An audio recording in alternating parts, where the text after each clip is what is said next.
اخر نجم لمع في سماء السويد. محدش قال عنه حاجه بصراحه لانه مش محتاج ان حد يقول عنه حاجه، بس هو قال عن نفسه ان هو عباره عن عربيه جامده جدا، لكن جوارديولا ما عرفش قيمتها. وقال كمان عن نفسه ان هو لو اتصاب يبقى الفريق كله اتصاب. الله على تواضعك يا فخر السويد. اتولد سنه 81 لاب مسلم وام مسيحيه. في فبراير 2002 كانت اداره نادي اياكس متردده في الصفقه اللي هي لسه عاملاها جديد، لان سعرها كان عالي قوي، يعني كان بسم الله ما شاء الله الله اكبر كده 9 مليون يورو، ودي تعتبر يا جماعه يعني اغلى صفقه تقريبا في تاريخ نادي اياكس وقتها. مدرب الفريق فيون هاكر طمن الاداره، ده لازم اشيل البذره دي، طمن الاداره وقال لهم بالنص كده انا متاكد جدا من الصفقه اللي انا جايبها لكم، ده لعيب مكتمل من كل النواحي، مش من ناحيه مهاراته في اللعب وبس، ولا من ناحيه كمان طوله اللي وصل متر 95. يا دي الطول يا دي الطول. كفايه اقول لكم ان هو اكتر لاعب متواضع انا شفته. طبعا يا عم، يومين هيشهد للعروسه. والمدرب كان على حق فعلا يعني يا جماعه. ابراهيموفيتش كان جاي من نادي سويدي اسمه بالما، وهو لسه يعني عيل صغير كده بيقول على سكر اوكر، يا دوب عنده 20 سنه، ولعب معاهم موسم واحد بس جاب فيه 19 جول بحالهم. بعد الموسم ده بالظبط جاله عرض من ارسنال ومن اياكس. طبعا يعني ابراهيموفيتش زي اي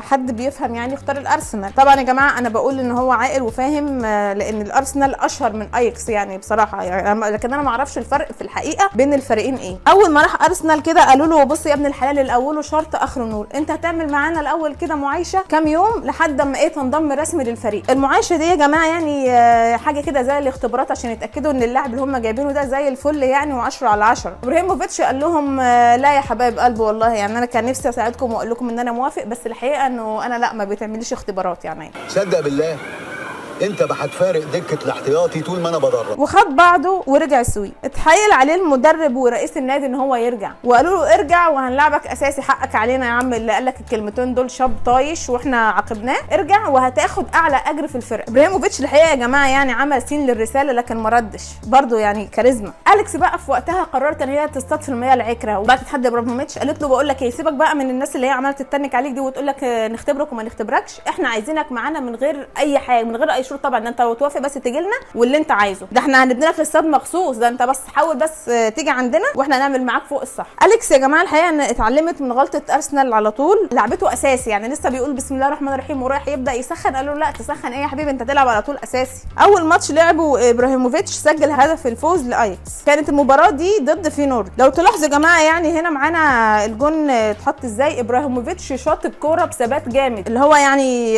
كان كانه بيكلم الكوره يعني بيقول لها انا عارفك ان انت كده كده مش تكسفيني وهتهزي الشبكه. زميله بقى في اياكس كان ابننا المصري احمد حسام ميدو، اللي بالمناسبه يا جماعه احمد حسام ميدو كان في فتره من الفترات فتى احلامي، مش فتى احلام انا بس، كان فتى احلام بنات كتير قوي. انا مش ناسيه عم حسن يا شحات، انا مش ناسيه لحضرتك لما خرجت احمد حسام ميدو من الملعب ونزلت مكانه ابراهيم حسن، بصراحه شالها لك في قلبي. حد يزعل احمد برده، حد يزعل احمد كده مالكش حق. المهم يا جماعه نرجع لمرجوعنا، مش عارفه انا ليه بسحلكم معايا في قصص الحزينه يعني، انتوا مالكم بالكراش بتاعي ولا مالكم انا كنت معجبه بمين ولا مش معجبة. بس يا جماعه برضه انا بفضفض يعني، افضفض مع مين يعني؟ سليمه ما بيستحملنيش، كل اللي بيقول لك فيها رغل اللي بترغيه جوه الحلقه ويا دوب بروح عشان الحق امنتج يعني. نرجع لمرجوعنا. المهم ان هو كان احمد حسام ميدو كان معاه في نفس النادي، والعلاقه بينهم يا جماعه في الحقيقه يعني كانت كويسه جدا، وكانوا متفاهمين جوه الملعب يعني، ده يشوط لده وده يباص لده. والله نفس المعنى ايش هذا. حتى كمان في الاحتفالات ما كانوش بيسيبوا بعض يعني، كانوا بيحتفلوا مع بعض. تحسوها يا جماعه كده علاقه مشابهه للعلاقه اللي كانت ما بين ميسي ورونالدينو اللي هو جوز جورجينا.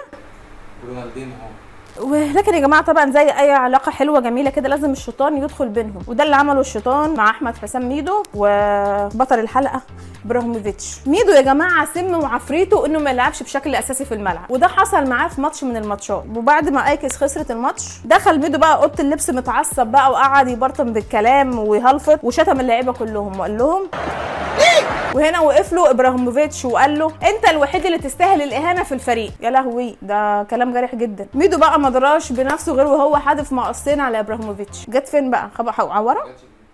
ما جاتش فيه كمان يعني بيلاقوا يعني ماشي. العيال بقى قعدت تسخنهم على بعض بقى، تقول لابراهيموفيتش الحق ده كان ده غدار، ده بص بيعمل معاك ايه وعامل نفسه صاحبك وهو في ظهرك بيطعنك. مش في ظهرك، هو اي نعم المقص ما جاش فيك بس لان هو احول مش شاف كويس، بس هو كان في نيته ايه يا ابراهيموفيتش؟ كان في نيته ان هو يزعلك. وهنا يا جماعه ابراهيموفيتش في الحقيقه باين لنا ان هو قلبه مش اسود، وراح حضن ميدو يعني وقال له بص الحقيقه يا جماعه انا ما اعرفش هو قال له ايه يعني، بس هو اكيد يعني كان بيقول له كالم داون مثلا، كان بيقول له دونت وري اي ام بيهايند يو اي ام بيسايد يو، يعني احنا معاك يعني بنطمن بيطمنك وكده. سبحان الله، من هنا بيقول له كلام مش كويس، واول ما عصبه مش عارف بصوا بقى، هما بقى الناس كده يا جماعه يستفزونك ليخرجوا اسوأ ما فيك. لما تتعصب بقى وتعمل اي حاجه وحشه يقولوا لك اهذا انت. طب من الاول، طب ما الراجل عادي يفضفض بالكلمتين، ما تسيبوه يا جماعه يقول الكلمتين اللي في قلبه اللي واجعينه واللي حارقينه، قالهم فيها ايه مش كانوا سكتوا سابوه. ابراهيموفيتش بقى يا جماعه بيقول ان المقصين اللي حدفهم عليه ميدو احتفظ بيهم مدير الكره عندهم كتذكار عشان يدوهم بقى لعياله لما يكبروا، ويقول لهم المقصات دي يا جماعه اتصاب بيها ابراهيموفيتش تبا لتواضعك يا ابراهيموفيتش. على ايد ابراهيموفيتش وميدو يا جماعه خد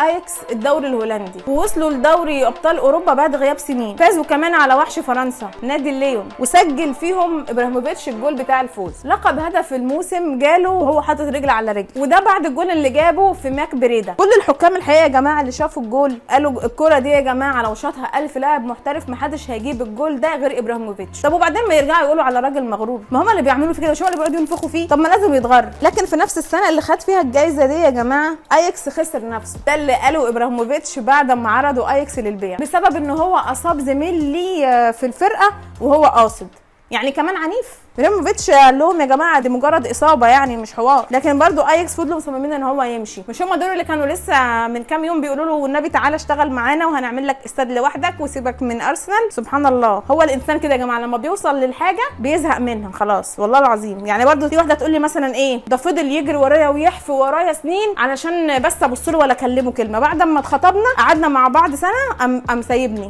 خلاص يا حبيبتي، هو كده، هو الانسان كده. ابراهيموفيتش قال لهم خليكم فاكرين الكلام اللي انا بقوله لكم ده، انتوا مش هتملكم وما بعدي. والحقيقه يا جماعه انا عايزه هنا اسال ابراهيموفيتش سؤال، هو انت مش عاوز ولا ايه يا راجل انت؟ ده فعلا يا جماعه اياكس ما قامتلهمش قومه ثانيه، وفي الاخر اشتراه نادي لوفنتوس. طبعا يا جماعه انتوا بتسالوني انا بعمل ايه كده، عارفين لما بتيجوا تعصروا البرتقانه بيبقى فيه طفل كده فوق، يعني فاهميني؟ عايزه بقى ينزل عشان انا بحب الحاجات دي، بتبقى الياف ضروريه. المفروض يا جماعه الانسان لما يجي يشرب عصير يهتم بالالياف دي، يعني ما نصفيش العصير وكده، اي عصير مش بس البرتقال. اول ما ابراهيموفيتش رجله خطت في لوفنتوس اثبت لهم ان هو لاعب كبير فعلا، لكن الحظ ما لعبش معاه، وكل اللي طلع بيه من اول موسم هي جائزه الكره الذهبيه السويديه. دي حاجه غير البلندور يا جماعه، دي جائزه السويد، يعني عاملاها كده على الضيق كده، بتديها لاجدع لاعب سويدي. يعني زي مثلا يكون عندنا مركز شباب الحومديه، فهم عاملين جائزه لمركز شباب الحومديه، يجبروا بخاطره يا جماعه برده، ما هو يعني جابوا الخواطر المهم. والموسم اللي بعده يا جماعه ابراهيموفيتش لعب كصانع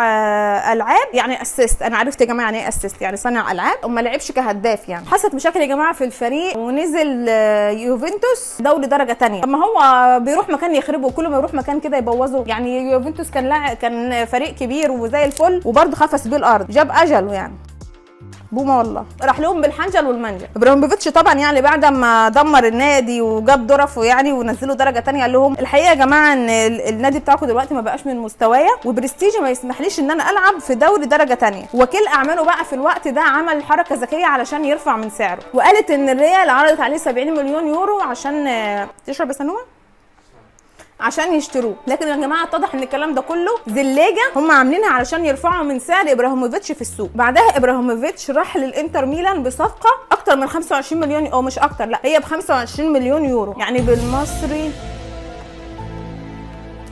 مش عارفه احسب. وعمل مع زميله ادريانو احسن خط هجوم في تاريخ الفريق، كانوا متفاهمين مع بعض جدا، وخصوصا ان ادريانو كانوا في كتير جدا شايفين ان هو خليفه لرونالدو الاصلي. ده غير ان الفريق كمان في الوقت ده يا جماعه كان بيعيش فتره كويسه جدا، كان في فيرو وباتريك فيرا على يد زلاتان بقى فازوا بالدوري الايطالي 3 مواسم ورا بعض. وقتها برشلونه بقى يا جماعه في الوقت ده كانت استغنت عن خدمات ايتو. من ايتو دي؟ ده لعيب كبير قوي، وكانوا بيدوروا في الوقت ده على بديل، ما لقيوش طبعا في وشهم غير ابراهيموفيتش. اول يوم راح فيه التدريب جوارديولا مسك كده ابراهيموفيتش وقال له بقول لك ايه يا جدع، انت عربيتك الفخمه الجامده قوي دي الله اكبر عليها وما شاء الله عليها، ما تجيش بيها التدريب ده تاني، انت مش النجم الوحيد اللي هنا يعني. ولو على العربيات يعني مش عارفه بصراحه بقيه المحادثه كانت ايه، بس يعني كان متضايق ان هو بيروح بالعربيه الفخمه بتاعته. طبعا يعني ابراهيموفيتش مدمن عربيات، يعني مجنون عربيات كده، ما فهمش ايه الغرض من كلام جوارديولا كده، بس هو من جواه حس ان الراجل ده بيحقده. وفيما بعد اصلا يعني ابراهيموفيتش قال على جوارديولا ان هو مصاب بالايجو. يعني الايجو يا جماعه ده اللي هو يعني الانانيه والتكبر والتعالي والكلام ده. احب اوجه رساله ابراهيموفيتش هنا من البرنامج بتاعه المطبخ المتواضع بتاعي، ان اللي بيته من ازاز يا حبيبي ما يغيرش في الصاله. جوه الملعب بقى يا جماعه كانت الدنيا ملبشه على الاخر. جوارديولا شايف ان ميسي هو النجم، وما بينه وبين نفسه كده كان عايز يقول للناس يعني ان انا اللي عملت ميسي، انما ابراهيموفيتش كان رايح اساسا النادي ده وهو نجم. لكن يا جماعه ابراهيموفيتش كان حاسس من جواه يعني ان ميسي هو اللي فرض رايه على جوارديولا. طب يمكن برضو يا جماعه يعني يكون ابراهيموفيتش مع ان يعني مع تحفظ عليه في بعض الحاجات يعني، لكن ممكن يكون عنده حق في ان ميسي هو اللي كان بيفرض رايه على جوارديولا. والدليل ان هو مشى رونالدينهو، يعني برضو عشان رونالدينهو ده نجم كبير، هو كان بيلعب في الوقت ده، مش رونالدينهو ده كبير عجوز قديم يعني. رونالدينهو وميسي لعبوا مع بعض مواسم. ايه اللي يمنع في كده يعني؟ يعني مستغرب ليه يعني؟ فهم ايه بقى مشوا رونالدينهو طبعا عشان رونالدينهو كان مغطي على ميسي، فميسي مش عايز حد معاه في ايه الشرح، انا بشرح ليه، ما هي واضح ان اللي انا عايزه اقوله يعني يا جماعه ان رونالدينهو اصلا كان هو اللي بيعلم ميسي هيعقل. فده كله يا جماعه طبعا يعني بيثبت نظريه ابراهيموفيتش يا جماعه الحقيقه يعني ما استحملش ان ميسي يكون هو اللي ماشي الفريق يعني، وعامل جوارديولا دلدوله في ايده يعني يخليه يمشي ده ويقعد ده ويلعب ده. ووصف الموضوع بان جوارديولا عامل زي اللي سايق عربيه فرالي في الغيط وحطت لها ديزل. طب يا حبيبي ما تجيب واحده 128 وتحط لها ديزل عادي يعني. وما استحملش معاهم ابراهيموفيتش اكتر من موسم وجري طيران على الميلان. الحقيقه يا جماعه ابراهيموفيتش يعني محدش يختلف. سالم مش احنا دي اخر فقره؟ طب احنا ليه ما نحطش نقلد الدحيح في الحته دي، يبقى في الموسيقى اللي في الاخر دي اللي هي بتبين لك ان هو خلاص قرب يخلص. عارفها؟ عارفين يا جماعه في موسيقى بيعملها الدحيح كده في اخر شويه بتفهمنا ان الحلقه بتخلص، عايزين نعملها. نرجع بقى لمرجعنا. الحقيقه يا جماعه يعني ان ابراهيموفيتش محدش يختلف طبعا عليه ان هو اسطوره في اللعب، وان هو من افضل اللعيبه في التاريخ، وارقامه كمان هي اللي بتثبت كده يعني، مش بكلامي ولا بكلام غيري. لكن المعارك اللي دايره بينه وبين المدربين بتوعه لحد دلوقتي لسه ما اتحسمتش يعني. لا جوارديولا خسر، بالعكس يعني يا جماعه ده عامل عظمه اليومين دول ومكسر الدنيا. وابراهيموفيتش برده كمل انجازاته في باقي النوادي وعامل ارقام كويسه جدا. هو اي نعم يعني لحد دلوقتي ما خدش الكره الذهبيه ولا هياخدها طبعا لان هو اعتزل خلاص، لكن الحقيقه يا جماعه ان انا بشكل شخصي يعني اعتقد ان هو كان ممكن ينجح ويوصل لمرحله احلى من كده لو ما كانش في خلاف دائم بينه وبين مدربينه. بس يكونش مثلا هو ما بيحبش يبقى تحت اماره حد ولا يبقى له رئيس يعني. زي انا يا جماعه برده ما بحبش كده، طول حياتي عندي مشاكل مع رؤساء الاقسام بتوعي، بيتخصم لي على طول في الشغل. تفتكر ان انا كده هو برج الجد شهر يناير؟ امال ايه العلاقه؟ ايه العلاقه اللي بتجمع بينه وبين ابراهيموفيتش تخلينا ما نحبش ان احنا يبقى في عندنا رئيس؟ نبقى نعمل لها حلقه ماشي. ولو انتوا يا جماعه يعني في اخر الحلقه كده حبيتوا تسالوني تقولوا لي طب انت يا ترى يا زوزه شايفه مين اللي كسبان يعني في المعارك دي كلها، هقول لكم يا جماعه طبعا اللي كسبان هو احمد حسام ميدو. كل الحب.